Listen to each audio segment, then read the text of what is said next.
Right, let's quickly look at the weekly anticipation. But first of all, I want to wish you all a very happy 2011, and hopefully that this year will be good to us, and that we will be able to make some good pips. Thanks for the support and everybody that emailed me. So if you've got anything you want to question or something, don't hesitate to email me. I will definitely come back to you. Right. First of all, the euro dollar. There was some bad news that came out here just before Christmas, I believe, and that really made an impact there. But you remember, at a certain stage we talked about the 89 that crossed the 200. And if you look in the past, it doesn't go regularly above and below. I mean, that is something that we talked about. So there was no reason, no reason, there was, how can I put it now in English? I know what I want to say in Afrikaans, but the fact that it went above, there's a reason for it. There's a definite reason. And that's why I said we've got to be careful not to think we're going to come short below that specific point. You see what happened there. There's a definite trend line there. There's a broke, a retest, and then going back up again. So there might be a lot of volatility going on around here before it might get direction. But I still think that the fact that the 89 has crossed the 200, that really is going to play a role in the future. We might see a bit of shaking out here before we get an up move there. That's just my interpretation.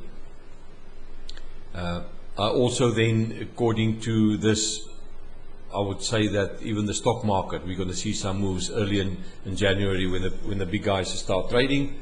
I think we're going to see some moves, and my feeling is that we're going to see it to the downside. Let's see how that's going to play out.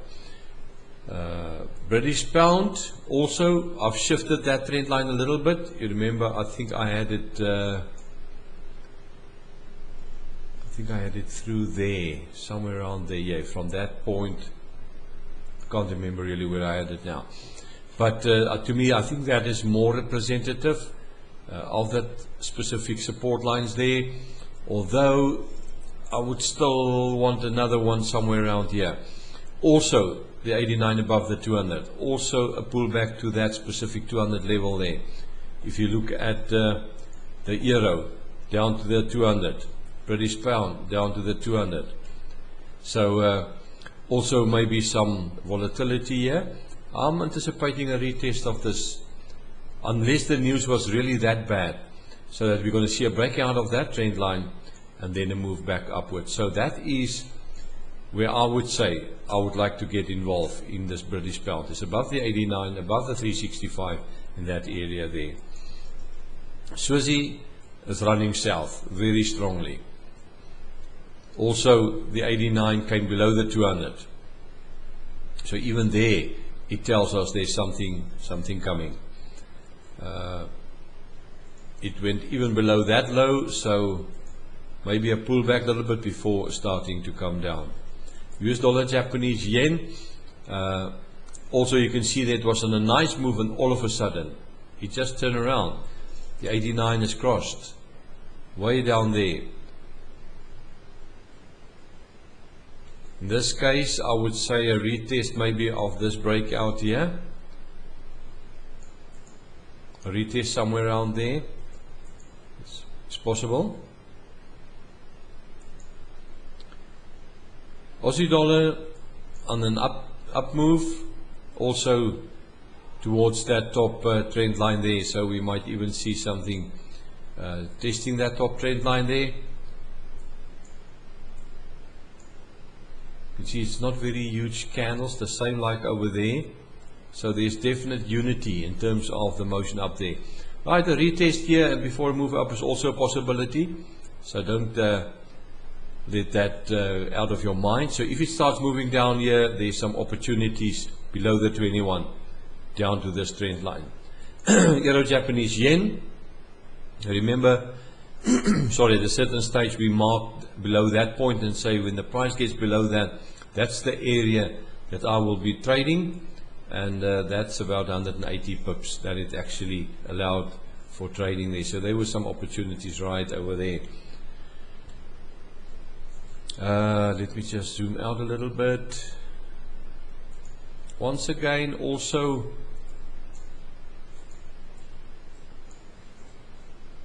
some resistance there, also below the 89, but you can see here the 89 came a long way. The cross, it was here in 2000 and, January 2010. So definitely you can see it flattens out. It's busy closing in on the 200. There's not really divergence on the MACD yet, unless we're not going to see it in this down move in any case. But don't be surprised if that is the region. If that is going to go inside there, I will definitely look for trades there, because then I'm quite sure we will see test of that top trend line there. Right, that's basically it. Not really much to report except for some movement here in the late December. So let's see what's going to happen in this week. This week will really, I think, give us some sort of indication of what the market wants to do in terms of direction. And then we can the second week in January, I think then we can really start trading. And I will be trading this week, but I will be trading very cautious. So let's see how this week is going to play out.